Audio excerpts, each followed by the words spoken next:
अवतार सिंह जी, जज पटियाला। राधे राधे जी, राधे राधे। राधे राधे महाराज जी, कोटि कोटि प्रणाम। महाराज जी, आपसे ही ज्ञान प्राप्त हुआ कि जो हम करना चाहते हैं पर कर नहीं पा रहे, उसका कारण यह है कि अध्यात्म बल की कमी आ चुकी है। आपसे यह भी ज्ञात हुआ कि अध्यात्म बल सिर्फ और सिर्फ नाम जप से ही मजबूत होगा। अब समस्या यह है कि महाराज श्री अखंड नाम चल नहीं रहा, कुछ देर तक नाम जब चलता है फिर अवरुद्ध हो जाता है। इस अवस्था में क्या हठ बल काम करेगा या बिल्कुल हठ कृपा बल काम करेगी महाराज जी? नहीं, हठ बल ही कृपा है। जब तुम्हारे अंदर हठ आएगी तो यही गुरु कृपा से आएगी। क्योंकि इतना तो हमको राजी हो जाना है कि जो मन 24 घंटे में 1 मिनट भी भगवान को नहीं जपता था, वो कुछ मिनट टिकने लगा है। मतलब हम अपने रोग पर काबू पा रहे हैं, दवा काम कर रही है। अब ये जो कुछ समय के बाद ये पुनः जाता है संसार में, तो इसका अभ्यास है, पूर्वाभ्यास है। कई जन्मों से ये विषयों में ही जाता रहा है। और भगवान भी इसके लिए कह रहे हैं, मना खष्टानि इंद्रियाणि प्रकृति स्थानि कर सती। 5 ज्ञान इंद्रियों के साथ ये मन विषय भोगों में फंसाता है, प्रकृति के शब्द स्पर्श रूप रस गंध, और इसका अभ्यास रहा इनके भोगने का। तो जब हम नाम जब शुरू करते हैं तो ये अपनी भोग प्रवृत्तियों को छोड़ता है नाम के प्रभाव से। और हम समझते हैं कि ये गंदी बातें चिंतन कर रहा है। मन गंदी बातें उस समय चिंतन नहीं कर रहा, वो छोड़ता है गंदगी जो उसमें बसी हुई है, वो नष्ट हो रही है। तो नाम जब करते समय तो हम धैर्यपूर्वक रहें, आए हुए द्वेषात्मक या रागात्मक भावों को ये देखें कि ये निकल रहे हैं। अब थोड़ी देर जहां नाम में हम तन्मय होने की कोशिश करेंगे, तहां ये किसी विषय को पकड़ेगा जाके, क्योंकि ये मरेगा नाम जप से। मन मारिया तन बस में कीन्हा, हुआ भरम सब दूर, बाहर से कछ दिखत नाही, अंदर चमके नूर। आपो त्याग जगत में बैठे नहीं किसी से काम, उनमें तो कछु अंतर नहीं संत कहो चाहे राम। वो भगवत स्वरूप हो जाता है जिसका मन निर्विषयी होता है। अब क्या होता है, मन हमारा पुनर्अभ्यास जो बार बार बार बार, तो वो वहां जाएगा। अब हमको वहां से मन को हटा करके नाम में लगाना है। ये थोड़ा कठिन पड़ता है, क्योंकि मन जो चीज पकड़ता है उसको जब हम छुड़ाना चाहते हैं तो जलन पैदा करता है, व्यथा, एक व्याकुलता, एक अशांति। और ऐसा लगता है कि ये जो कह रहा मैं मान लेता हूं तो मुझे शांति मिल जाएगी, पर वो गलत सिद्धांत है। त्यागात शांति अनंतरम। जो उस बात को पकड़ रहा है मन प्रभु के नाम के सिवा उस समय, उससे हमें हटाना ही परम कर्तव्य है। और वो जो हमको व्यथा दे रहा है, व्याकुलता पैदा कर रहा है, अशांति पैदा कर रहा है, जब हम उसके अनुकूल नहीं चलेंगे तो अशांति पैदा करेगा। तो यम ही न व्यथ्यन्ते पुरुषम पुरुषर्षभ, शम दुखा सुखाधीरम स्वमृतत्वाय कल्पते। इन मन और इंद्रियों के द्वारा दी हुई जो व्यथा है, उससे जो परास्त नहीं हो जाता, उसे गंभीर भाव से सह जाता है, वो परम पद का अधिकारी होता है। सुख दुखे समय कृत्वा लाभा लाभो जया जयो। जो सुख दुख लाभ हानि और जय पराजय में समान भाव रखकर अध्यात्म में चलता है, वो सदैव विजयी ही होता है। वो अध्यात्म का परम सुख परम पद का अधिकारी होता है। तो हमें 2 पद्धतियां अपनानी है। एक तो जहां मन हमारा जाए, वह हमको ये सोचना है कि जब सृष्टि नहीं थी तो केवल प्रभु थे, जब सृष्टि नहीं रहेगी तो केवल प्रभु रहेंगे, तो बीच में कौन है? प्रभु ही प्रभु है। तो हम उस पर भगवत भाव करें। हर वस्तु व्यक्ति स्थान इन्हीं में जाएगा मन तत्काल। ये भले रूप पुरुष का है या स्त्री का है या वस्तु का है या स्थान का है, पर श्री कृष्ण ही है इस रूप में, हरि ही है, प्रभु ही है। तो फौरन लौट आएगा। आप इसको देखना, ये अनुभव की भी बात है। तुरंत नाम में आ जाएगा, फिर एक कुछ क्षण वो आपका साथ देगा, फिर कब आ गया आपको पता नहीं चलेगा। तो जहां जहां जाए, जब आप जान पाओ तो वहां वहां भगवत भाव करो। यदि भगवत भाव नहीं बनता तो वहां से हटा के पुनः नाम में लगाओ। इसे कहते हैं अभ्यास योग। अभ्यास योग युक्तेन चेतसा नान्यगामिना। एक दिन ऐसा होगा कि लंबा समय आपको मन देने लगेगा। पहले मानो 1 मिनट में कई बार भागता था, अब कई मिनट लगने लगा है। और उस मिनट में लगने की पहचान है कि जैसे आप 10 मिनट नाम जप के लिए बैठे और उस समय कोई फोन, कोई घर का प्रियजन कोई, तो आपके मन को बुरा लगेगी। या 10 मिनट तो मतलब 10 मिनट पसंद कर लिया वो भजन करना, धीरे धीरे हम उसको बढ़ाते चले जाएं। जैसे आपको देख रहे हैं और हम आपसे बात कर रहे हैं, तो हम आपके मुख में राधा नाम लिख रहे हैं बात करते हुए, बोल नहीं रहे, बोल तो आपसे बात रहे हैं, लेकिन हमारी दृष्टि में राधा नाम, तो नाम भी हमारे चल रहा है, क्योंकि दृष्टि में चल रहा है तो हम अंदर से सुन भी रहे हैं, समझ रहे हैं? हम आपको गौर से देख रहे हैं तो हम आपको नहीं देख रहे हैं, आपके चेहरे में राधा नाम देख रहे हैं। वो राधा राधा राधा, वो हमारे दिमाग में राउंड राउंड राधा नाम, और आपसे बात कर रहे हैं, और साउंड के पास खड़े होकर घंटों अभ्यास किया। अब है कि जितना साउंड बजेगा उतनी जोर से राधा नाम बाबा, उतनी जोर से भगवान नाम चलेगा। अब क्रिया क्रिया का अभ्यास जो है वो धीमी चाल से करने का हुआ, कि जो भी हम क्रिया करेंगे बहुत रफ्तार से नहीं करेंगे, बहुत आराम से करेंगे, तब नाम चल पाएगा। भोजन पाते हैं हमें तो पौन घंटा लगता है, 45 मिनट, क्योंकि एक कवल पाया और नाम जब से न वार्ता करनी है न कुछ दृश्य देखना है उस समय, नाम जब कर, तो हर क्रिया में सावधानी रखी जाए, तो जब युद्ध में भजन हो सकता है तो अन्य में तो भजन हो ही जाएगा, ले हो जाएगा। और दूसरी बात, जब हम नाम जप नहीं कर पा रहे हैं, जैसे मानो आप किसी विभाग में हैं और आप उसमें तन्मय हो रहे हैं उस केस पर या उस विषय पर, तो उस समय नाम छूटेगा। हाँ, छूटता है, उस समय नाम छूटेगा, क्योंकि बहुत सूक्ष्म विषय, आपकी जरा सी चूक में बहुत अपराध भी बन सकता है और किसी की हानि भी हो सकती है। उस समय पूरी एकाग्रता देनी है, और उस पूरी एकाग्रता से जो निर्णय आया, निर्णय सहित उस समय को हम भगवान को समर्पित कर देंगे, ये भी भजन बन जाएगा। इसे समर्पण योग कहते हैं। जैसे आप अपने चेयर पर बैठे जाकर उसके बाद 2 घंटे आपका समय व्यवहार में गया, और जब आप उठे तो तत्काल कहने की जरूरत नहीं, अंदर से कि प्रभु अमुक समय से अमुक समय तक जो हमारा व्यवहार हुआ वो कर्तव्य कर्म था, और ये कर्तव्य कर्म मैं आपको समर्पित करता हूं, तो वो समर्पण योग हो गया, वो कर्म योग हो गया, वो भक्ति प्रदान करेगा और भगवान की प्राप्ति प्रदान करेगा। आप हमारी बात को समझ? ऐसा ही होगा हमारे जी, बस ऐसे ही करेंगे जी। अब मैंने हाँ। एक और किया, जैसे एक दस्तखत करता हूँ, 200-300 दस्तखत रोज करने पड़ते हैं जी एज ए जज, तो उस समय राधा राधा नाम, तो ये कर लिया, ये इतना हो गया महाराज जी, ये इतना हो गया जी। तो आपने कहा सत्संग में एक बात कही महाराज जी आपने, कि कोई एक वृंदावन वाला आपको भी याद कर ले तो महाराज जी आप ही हमारे बन जाओ, आप ही ऐसे हमारे बन जाओ महाराज जी, और तो हमें कोई जानता नहीं। भूपेंद्र कौशिक जी वृंदावन से। गुरुदेव भगवान आपके चरणों में कोटि कोटि प्रणाम। महाराज जी, गुरु साक्षात परब्रह्म, ऐसा भाव अगर श्री जी की कृपा से दृढ़ हो जाए तो क्या इसके बाद भी भगवत प्राप्ति अनिवार्य है? वही साक्षात्कार हो जाएगा।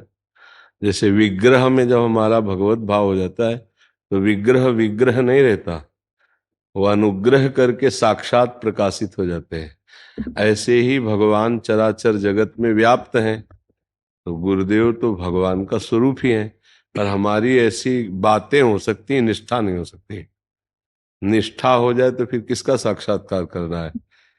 सामने बैठे हुए हैं उन्हीं को हम देख रहे हैं, पर ऐसा भाव नहीं है। हम सामने मानते हैं कि मनुष्य रूप में एक संत है जो हमें साधना बताते हैं, और साधना से हमें भगवान की प्राप्ति होती है। तो गुरु को हम एक साधन मान लेते हैं, लेकिन साध्य तत्व गुरु को तो नहीं मानते ना। जब तक साध्य तत्व गुरु को नहीं मानते तब तक गुरु और गोविंद में भेद है, और गुरु गोविंद में जब तक भेद है तब तक आपको साक्षात्कार नहीं हो सकता। और जब गुरु और गोविंद में अभेद स्थिति हो जाए, गुरु गोविंद न भेद कराई, वही गोविंद ही गुरु रूप में है, और गुरुदेव का ही साक्षात्कार करना है जो सामने विराजमान है। ये जब कृपा करेंगे तब अपने स्वरूप का साक्षात्कार करा देंगे। यही है, दूसरे नहीं है, दूसरों न कोई। जब ये हो जाता है कि गुरुर ब्रह्मा गुरुर विष्णु गुरुर्देव महेश्वरा गुरु साक्षात परब्रह्म तस्मै से गुरुवे नमः, फिर जो बात आती है, जैसे श्री भट्ट देवाचार्य जी के समीप श्री हरिव्यास देवाचार्य जी जब दीक्षा लेने के लिए गए तो उन्होंने यही पूछा कि तुमको हमारी गोद में कुछ दिखाई दे रहा है?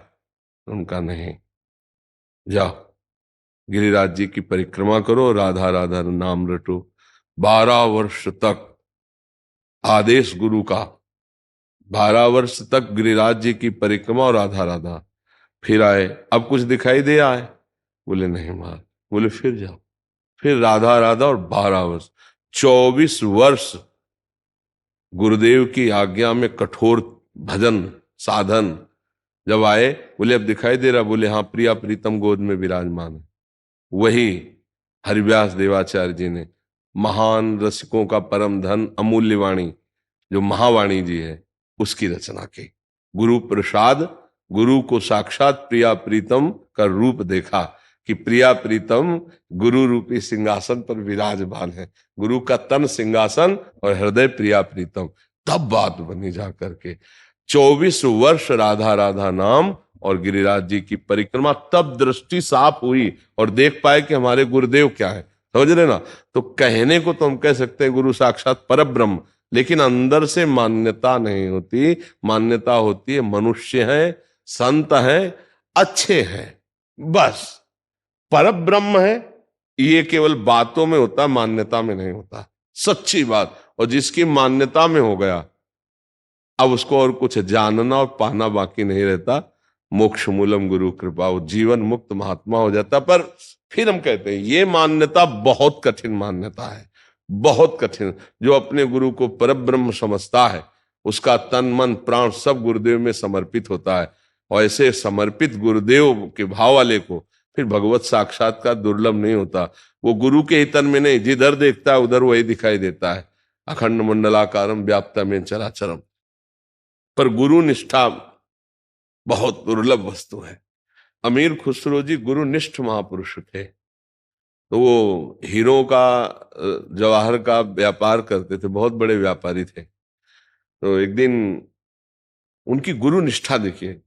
एक गरीब आदमी की बेटी का ब्याह का जो सांझ सौंज रुपया पैसा वो था नहीं। तो सुना कि बाबा सिद्ध फकीर आए हुए हैं, तो उनके चरणों में गए, प्रणाम किया। बाबा बेटी का ब्याह है, कुछ व्यवस्था होता है, लोगों की भावनाएं होती हैं कि दो प्रकार से, या तो अपनी सिद्धि के चमत्कार से कुछ ऐसा कर दें, या उनके पास भगत आते हैं चार से दिला दें, कोई ना कोई ऐसी भावना।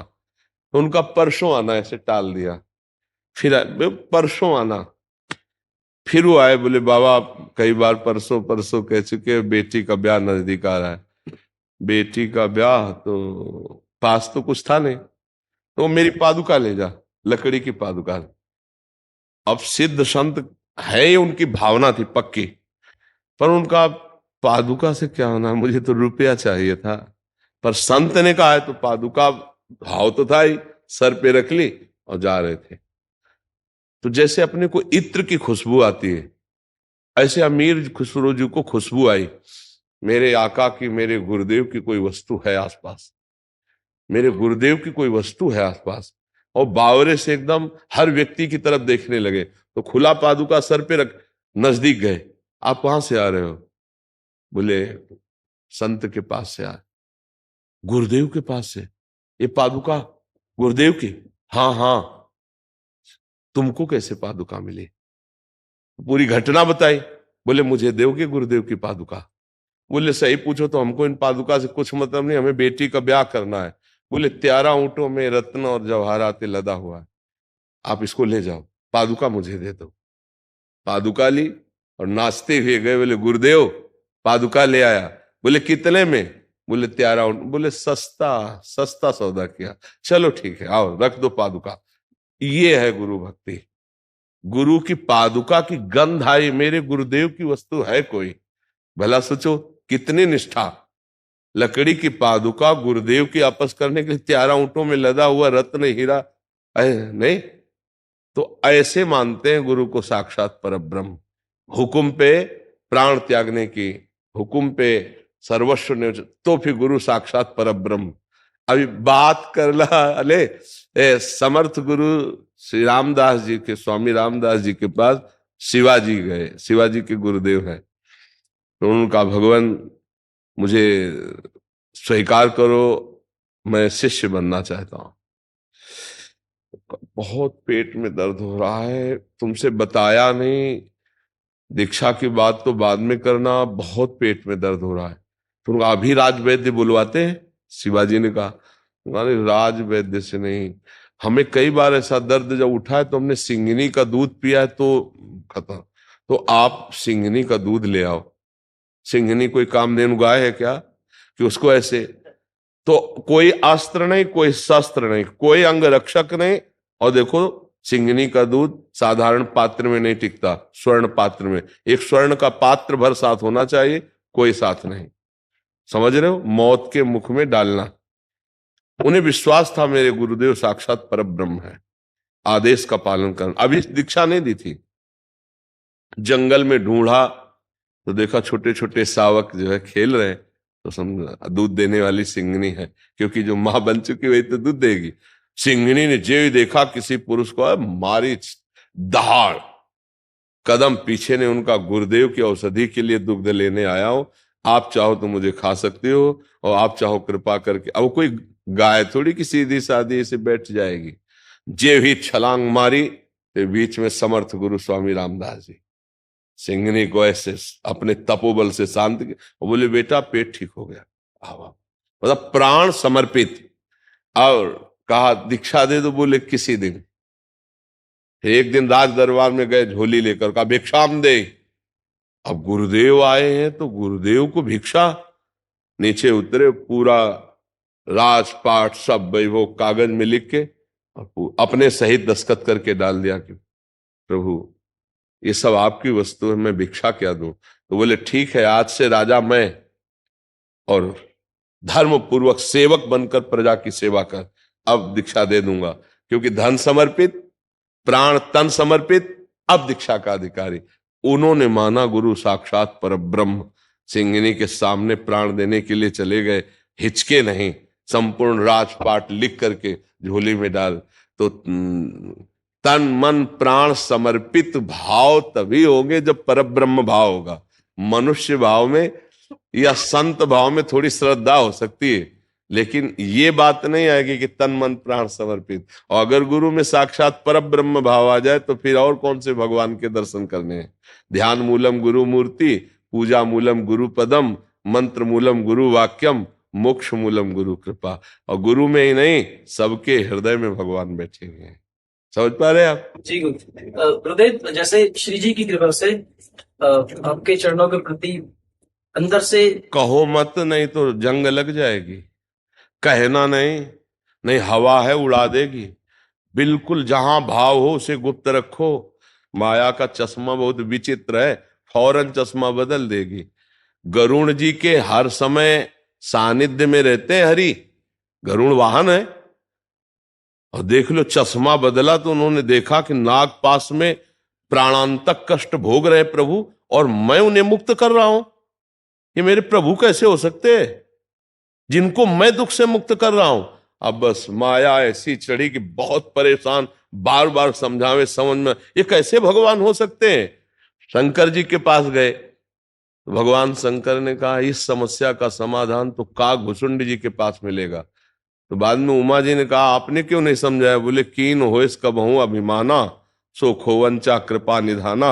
भगवान इनके अभिमान को, भगवान के वाहन महान गुण राशि ज्ञान समुद्र, गरुण महाज्ञानी गुण राशि, और उनको चपेट में ले लिया माया ने। तो अगर हम कहें हम अपने गुरु को साक्षात परब्रह्म मानते हैं तो परीक्षा आ जाएगी।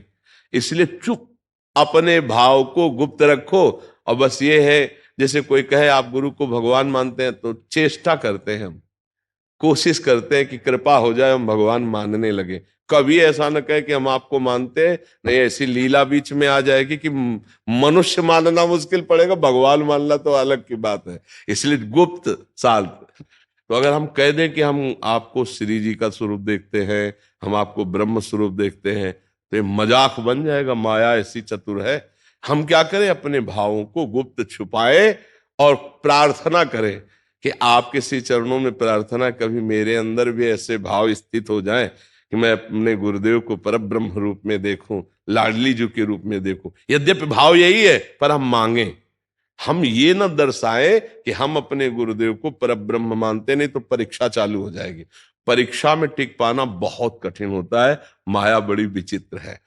संदीपनी जी के जो गुरु जी थे, बहुत उनको प्यार सब शिष्यों को करते, गुरु शिष्य का बहुत प्यार। अब लीला उनके गुरुदेव ने की कि ऐसे पागलपन का कि मूत्र हाथ में लिया, फेंक दिया सबके ऊपर, थूक दिया, पत्थर मारना, धूल मारना और उन्मत्त का सा आचरण। 4 दिन में सब भाग गए। संदीपनी जी ने उस स्थिति में अपने गुरु जी की स्नान कराना, भोजन मांग के लाना, सब 15-20 दिन ऐसे उन्माद की लीला की। फिर इसके बाद देखा आश्रम में कोई नहीं, केवल संदीपनी जी। तो उनका बेटा, सब कहाँ गए? तो बोले गुरुदेव आपने ऐसा रूप धारण किया, सब भाग गए। तो तुम क्यों नहीं भागे? क्या तुम्हारे ऊपर ऐसा नहीं किया? बोले किया।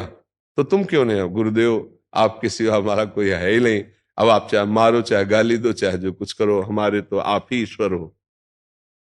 और गुरुदेव फिर आपको स्नान कौन कराता, आपको भोजन कौन कराता? इसलिए तो उनके आंखों में आंसू आ गए। बोले बेटा मैं तप से, भजन से परब्रह्म को प्राप्त हुआ, लेकिन परब्रह्म तुम्हारा शिष्य बनेगा आके। तो संदीपनी जी को गुरु जी का आशीर्वाद मिला, तो परब्रह्म परमात्मा श्री कृष्ण चेला बन करके बैठे हुए और गुरु पद में उपदेश कर रहे। जिनकी श्वासों से वेदों का प्रादुर्भाव हुआ, वो हरि वहां बैठ करके शिक्षा ले रहे और शिक्षा दे रहे हैं संदीपनी जी। गुरु के प्रति प्रेम होना एक बड़ी अलौकिक वृत्ति है, पर बहुत कठिन है। दिखावा करना एक अलग बात है, प्रेम होना भैया अलग बात है। एक बार समर्थ गुरु स्वामी रामदास जी के जो अंग सेवी 1-2 शिष्य थे, बहुत वो नजदीक थे, तो अन्य शिष्यों को लगा कि इन्हीं शिष्यों को केवल अवसर देते रहते हैं, क्या हम शिष्य नहीं है, हमको सेवा का? तो आपस में थोड़ा ईर्ष्या का, हम कभी हमसे भी प्राण समर्पित की बात करें तो हम प्राण समर्पित कर देंगे, हम भी तो शिष्य हैं। और ये बात सुनी समर्थ स्वामी रामदास जी ने।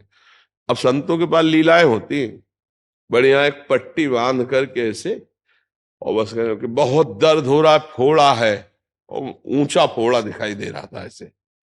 और वो तो सब शिष्य आ गए, महाराज जी क्या औषधि, क्या औषधि? ऐसे हम शिवाजी से बात करें उनसे, बोले नहीं, हम इसका उपाय जानते हैं। ये जहरीला फोड़ा है और इसका मुंह यहां है, और मुंह लगा करके अगर हमारा मवाद पी जाए कोई तो वो मर जाएगा, हम जी जाएंगे, हमारा कष्ट दूर हो जाएगा। आप सब तो कह ही रहे थे शिष्य लोग कि हम प्राण समर्पित किए, प्राण तो आप ही के गुरुदेव।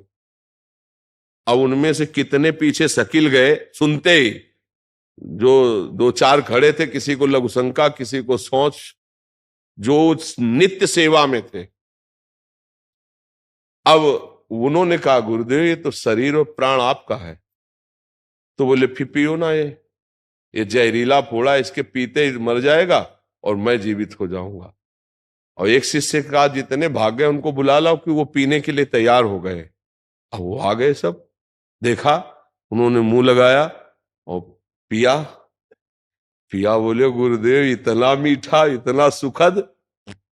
बोले गुरुदेव ऐसे रोज फोड़ा हमको पीने के मिले तो हमारा तो जीवन कृतार्थ हो जाए, इतना सुगंधित। तो उन्होंने पट्टी खोली, उसमें लंगड़ा आम बांधे हुए थे और कहा कि देखो ये तुम्हारी परीक्षा थी, तुम सब फेल हो गए, अपने प्राणों का पोषण करने के लिए भाग गए, इसीलिए इसे अंग सेवा में रखा है, इसने अपने प्राण पिया ना। उनको थोड़ी पता था कि ये आम है, उनको तो गुरु के वचन पर विश्वास था कि पीते ही मर जाऊंगा, पर मेरे गुरुदेव सुखी हो जाएंगे। इसलिए अच्छे से गुरु रास्ते को समझिए, अपने भाव को अंदर दबाइए और खूब भजन प्राण करिए। गुरुदेव मैं तो ये पूछना चाह रहा था कि ये भाव दृढ़ कैसे हो? ये तो हम है ही, ये भाव दृढ़ कैसे हो? जितना आप नाम जप करोगे और गुरु आज्ञा में रहोगे, तो आपको जब आनंद मिलेगा ना, तो आपको लगेगा बलिहारी है गुरुदेव की, गुरुदेव मुझे कैसे बचा रहे हैं, कैसे चला रहे हैं, तो भाव दृढ़ होता चला जाएगा। जगह जगह आपको हर कदम में गुरु रक्षा करते जब नजर आएंगे ना, तब लगेगा मेरे गुरु तो साक्षात परब्रह्म है, मैं इतनी दूर हूं कैसे मुझे समझ लिया, मेरी बात को समझ के कैसे संभाल रहे हैं, कैसे स्वप्न में उपदेश कर रहे हैं, कैसे जागृत में मुझे बचा रहे हैं, मेरे गुरुदेव परब्रह्म है। ये दृढ़ हो जाएगा जितना नाम जप करोगे और जितनी उनकी आज्ञा में आज्ञा का पालन करोगे। समझ पा रहे हैं आप जी? बाबा गिरिराज महाराज की जय हो।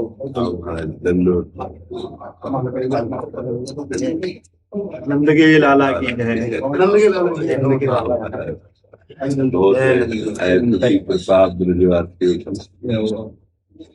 स्वाभाविक एक छोटा सा भाव है, सब देवन के देव हो, गिरि गोवर्धन गिरिराज, और ब्रजवासिन के छत्र हो, इन्हें बचाओ आज, इन्हें बचाओ आज।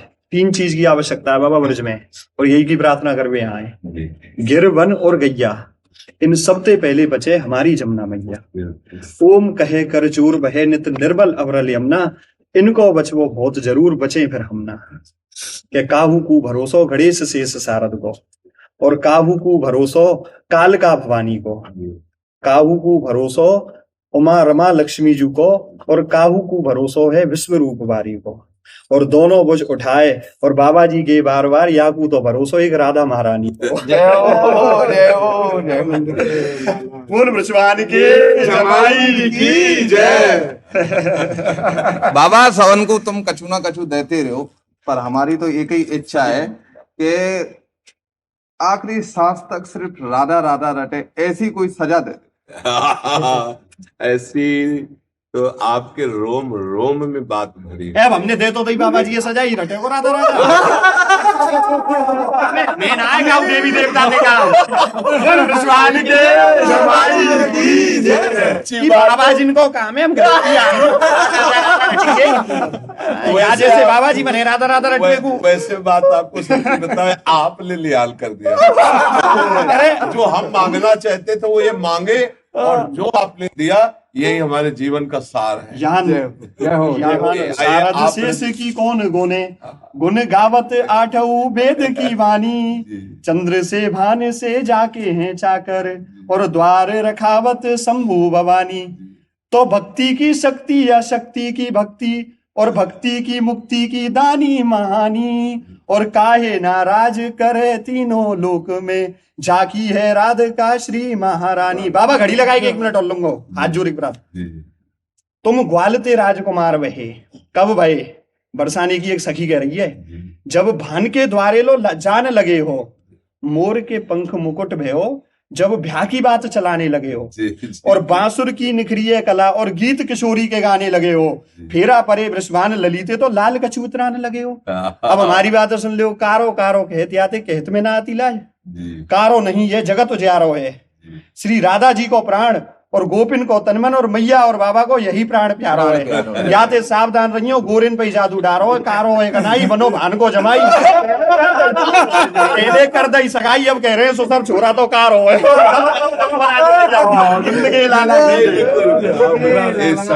बाबा जी को मन्ना कर रो भैया भेजवे को। दुपट्टा पहना बाबा ब्राह्मण बाबा तलक और कर दे इनको। असली में ब्रजवासी बाबा एक बाबा है ब्राह्मण गुरु सन्यासी, सन्यासी गुरु अविनाशी, और अविनाशी गुरु ब्रजवासी। पर या ब्रजवासी के हृदय में तो आपने यह स्वरूप को ऐसा चिंतन कर दियो। धन्य ऐसे संत शिरोमणि कोटि कोटि बारंबार। आपके टुकड़ों को धन्य है, आपके टुकड़ों का साथ। बाबा हमें घमंडे तुम्हारे ऊपर, हमें घमंडे ब्रजवासी ने। आप ब्रजवासी के हृदय में ऐसा स्थान पालियो आपने बाबा कि हम आप शब्द में बखान ना कर सके। बाबा ऐसा हमें घमंडे आपके ऊपर हमें कि बाबा आप हमारे हृदय में। आप सब ब्रजवासियों की चरण धूलि का प्रताप महाराज, आपके ही टुकड़े खाकर हम बोल रहे हैं। बाबा ऐसे ही बैठे रहो, जीवन भर और का चाहिए। पर आज हमको जो इतना सुख मिला ना, कि यही हमारे प्रभु के नित्य सखाओं का स्वरूप है। असली सुख तो यही है। मतलब सब ठिंगे पे। बाबा हमें हमारे गौरव हो आप, हमें इतना घमंड है आपके ऊपर बाबा। हम ब्रजवासी की शोभा हो आप, गौरव हो हमारे ब्रज की लीला निधि हो आप बाबा। प्रसाद दिया? हाँ जी हाँ जी बाबा। अब हमारा हृदय के तक क्या दे दूं, पर हम आपके भिक्षुक है क्या। आप ऐसे ही बैठे रहो, हमारे का जो सब कछु मिल जाए। आपके दर्शन है सब कछु मिल। बस आप कभी कभी कृपा करके दर्शन। बाबा जरूर जरूर जरूर। मगर बाबा हमें रोक दे, ब्रजवासी का है वो अपने ठाठ में थोड़ा सा अलग ही रहे। नहीं आप बोल नंद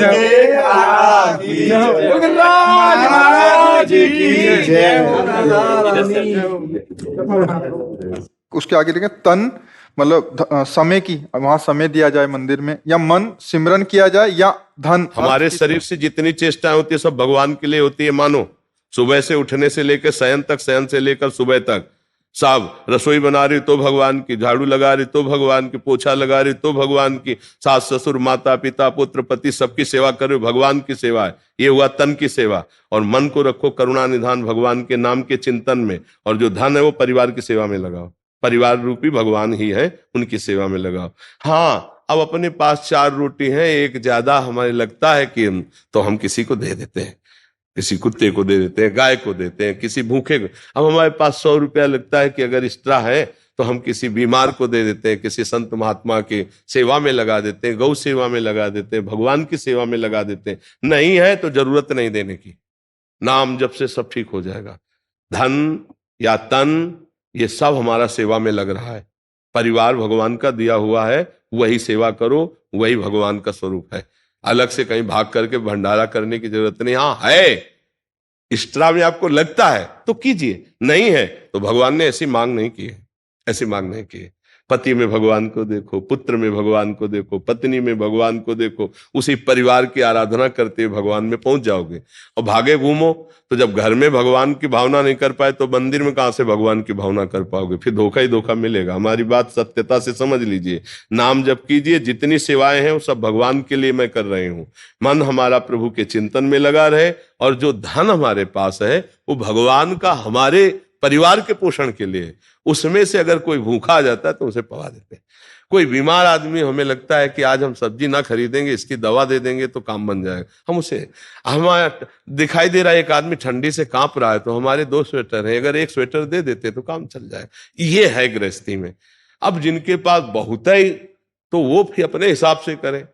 धन की मांग भगवान ने कहीं नहीं की है, बस भाव करना है कि मेरे प्रभु नाथ सकल संपदा तुम्हारी और मैं सेवक समेत सुतनारी। सब श्री हरि का है, हम कहां दें, किसको दें? जब जैसी प्रेरणा हुई वैसा कर दिया, नहीं तो सब कुछ प्रभु का है। ऐसे भाव में रहना चाहिए।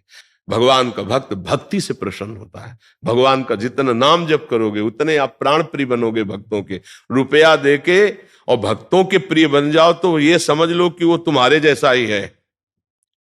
नहीं, ऐसा कदापि नहीं हो सकता। अर्थ देने वाले के प्रति ममता साधु की हो ही नहीं सकती।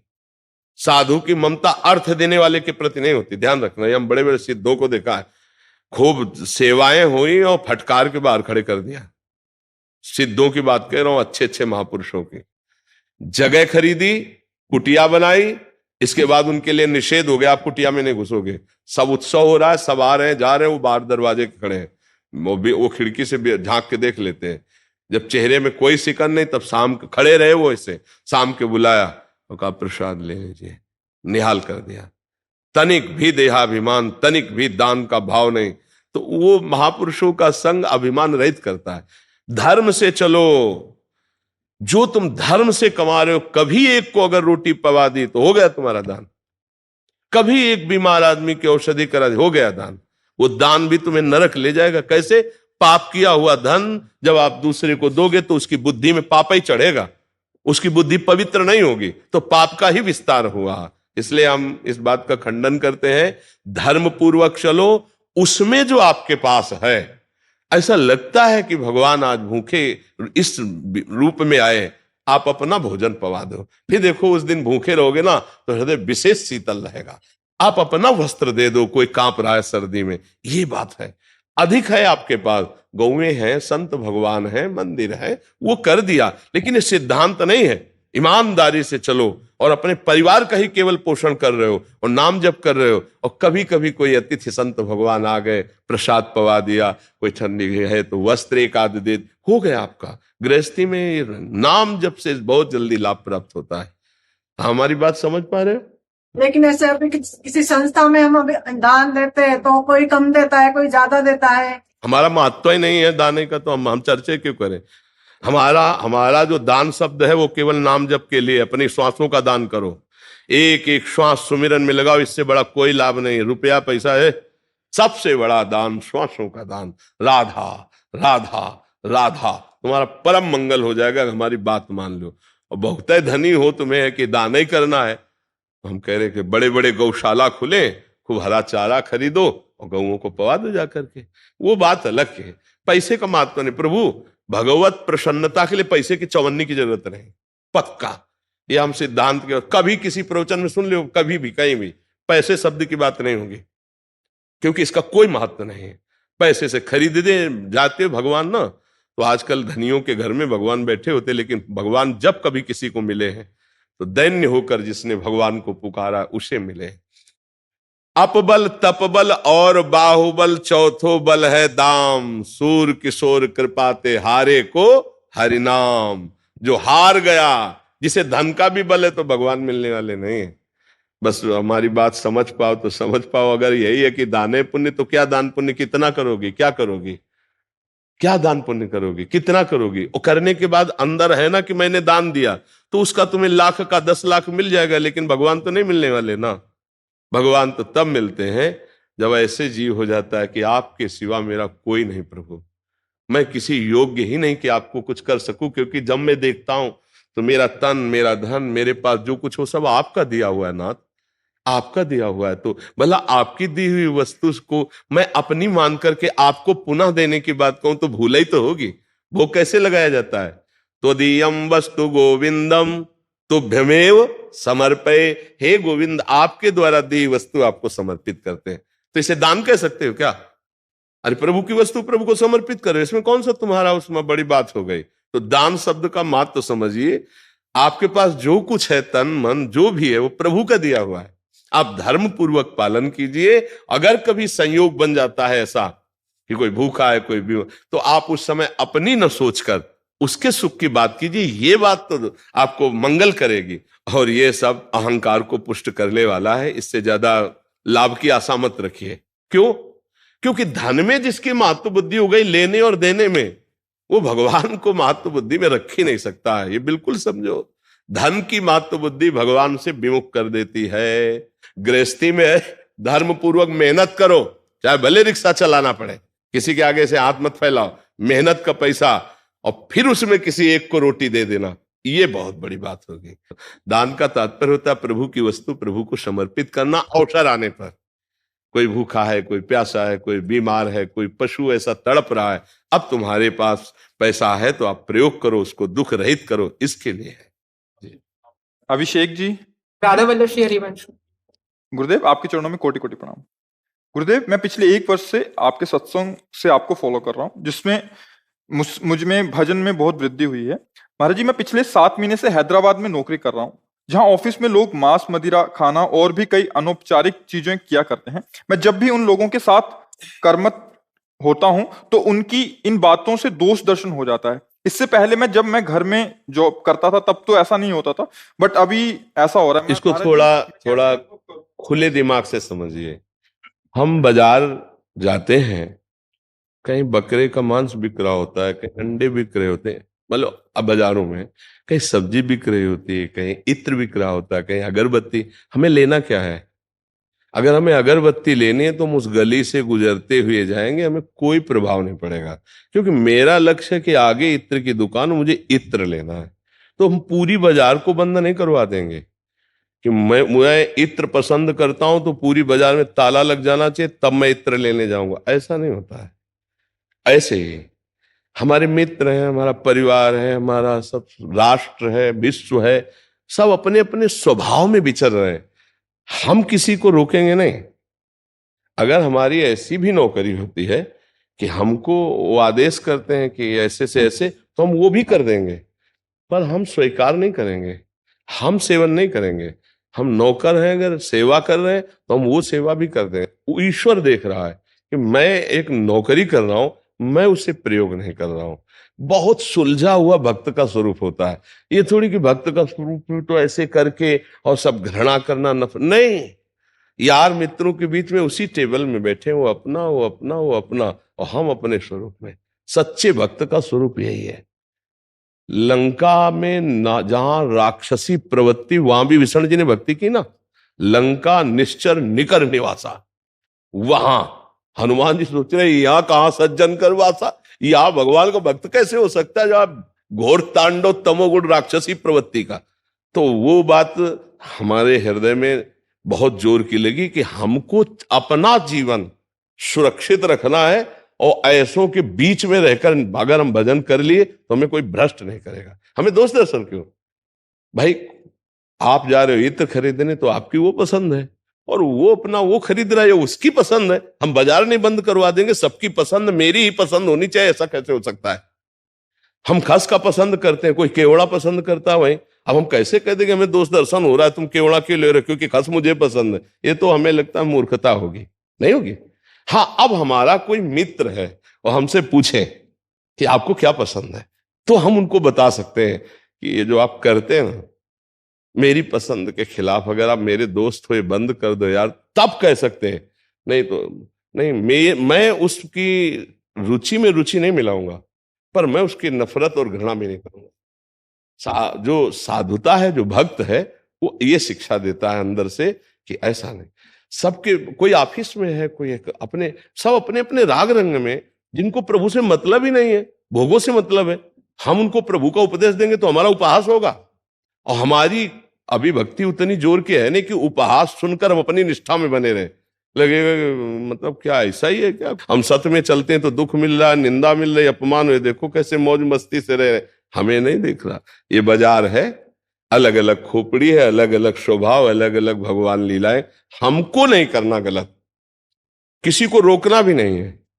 अगर कोई, अब जैसे हम यहां आप हमारे पास आए, अब हमारा कर्तव्य बनता है कि आपसे पूछने की जरूरत नहीं, अपने आप हम आपको सतमार्ग का उपदेश, ए भाई मांस मत खाना, शराब मत पीना, पराई माता बहनों की तरफ गंदी दृष्टि मत करना, क्योंकि आप आए हो इसीलिए, आप आए हो इसीलिए। कहीं ना कहीं आपका ये भाव है कि ये संत हैं, भगवान के भक्त हैं, इनके संग से हमारे जीवन का जो अशुभ है, जो गंदा भाव है, उसका परिवर्तन होगा।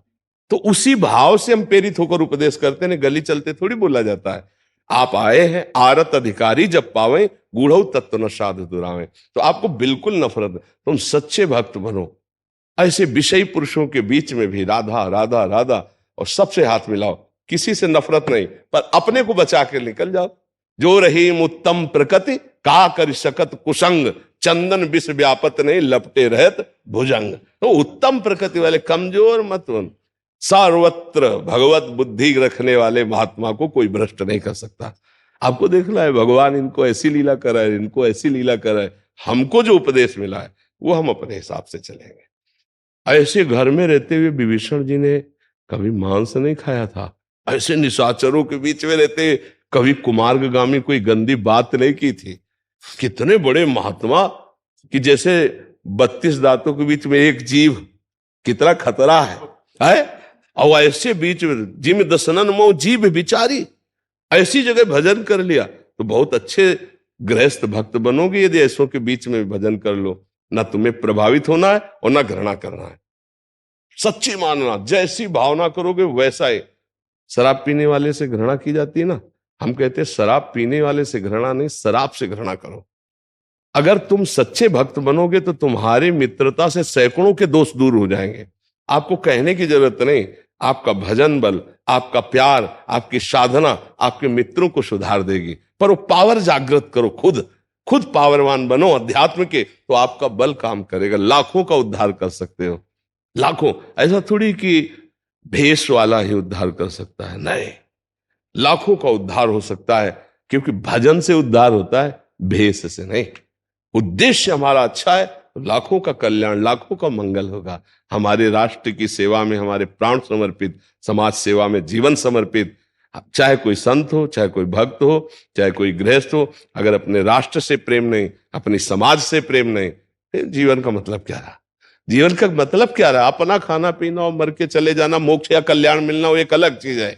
उसका हमारे जीवन, हजारों के लिए तुमने क्या किया, समाज के लिए क्या किया, तुम अपने राष्ट्र के लिए क्या किया? तो हर बच्चा आज न राष्ट्र की सोच रहा है, न समाज की सोच रहा है, न माता पिता परिवार की सोच रहा है, केवल अपनी वासनाओं की सोच रहा है। इस बात का दुख हो रहा है।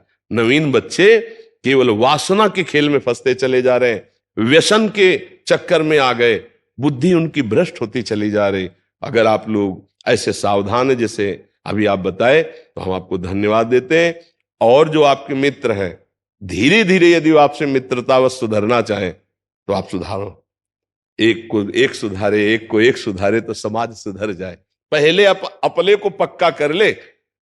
किसी को बचाने के लिए पहले तैरना पक्का आता हो और वजन लेके तैरना पक्का आता हो और बचाने की पूरी प्रक्रिया का ज्ञान हो।